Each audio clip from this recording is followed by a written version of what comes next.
सम्मोहन प्रस्तुतकर्ता doctor HM. Chavda.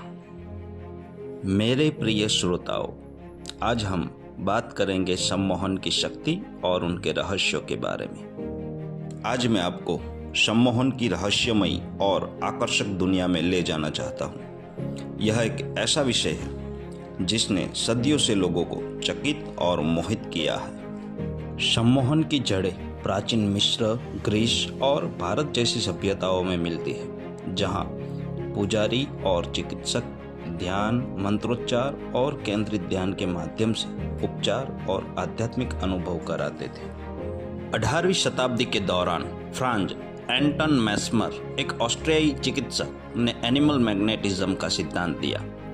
उनका मानना था कि शरीर में एक अदृश्य चुंबकीय शक्ति होती है जिसे नियंत्रित करके बीमारियों का इलाज किया जा सकता है। हालांकि उनकी विधियों को वैज्ञानिक मान्यता नहीं मिली, लेकिन यह आधुनिक सम्मोहन की नींव बनी। सन 1840 के दशक में जेम्स ब्रेड ने हिप्नोटिज्म शब्द गढ़ा। उन्होंने इसे एक मानसिक स्थिति बताया, न कि कोई जादुई शक्ति। इस समय फ्रांस के प्रसिद्ध चिकित्सक जीन मार्टिन शार्कोट ने हिस्ट्रिया जैसी मानसिक बीमारी के अध्ययन में सम्मोहन का उपयोग किया।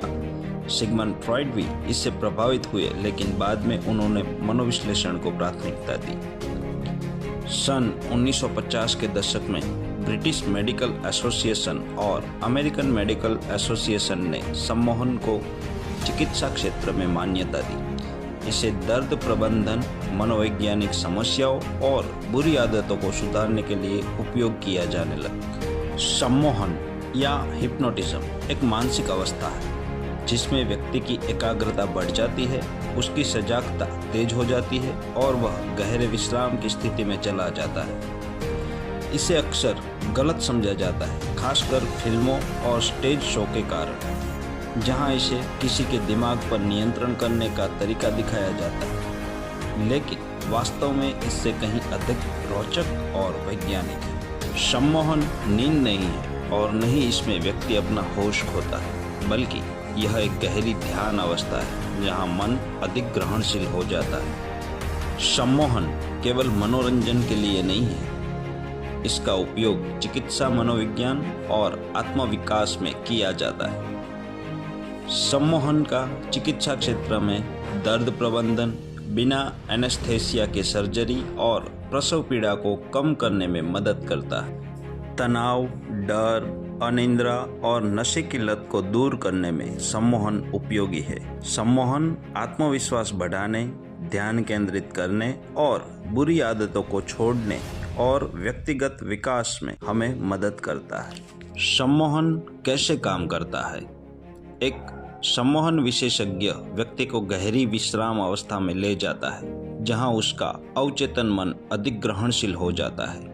इस अवस्था में सकारात्मक सुझाव दिए जाते हैं जिससे मानसिक और व्यावहारिक परिवर्तन किए जा सकते हैं। इसलिए यह मनोचिकित्सा में बहुत प्रभावी माना जाता है।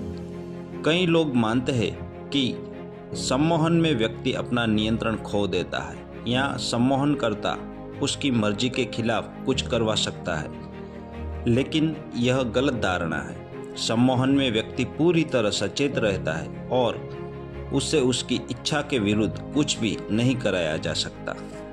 निष्कर्ष के तौर पर कहा जाता है कि सम्मोहन एक प्रभावी तकनीक है जो हमारे मस्तिष्क की असीम संभावनाओं को उजागर करने में मदद कर सकती है। यह कोई जादू नहीं है, बल्कि विज्ञान पर आधारित प्रक्रिया है जिसका उपयोग सही तरीके से करने पर कई मानसिक और शारीरिक लाभ मिल सकते हैं। तो अगली बार जब आप सम्मोहन के बारे में सुने तो इसे खुले दिमाग से समझने की कोशिश करें। शायद यह एक दिन आपके लिए भी फायदेमंद साबित हो सके। ऐसे ही मनोविज्ञान के बारे में अधिक जानकारी के लिए हमारे चैनल को सब्सक्राइब करें। धन्यवाद।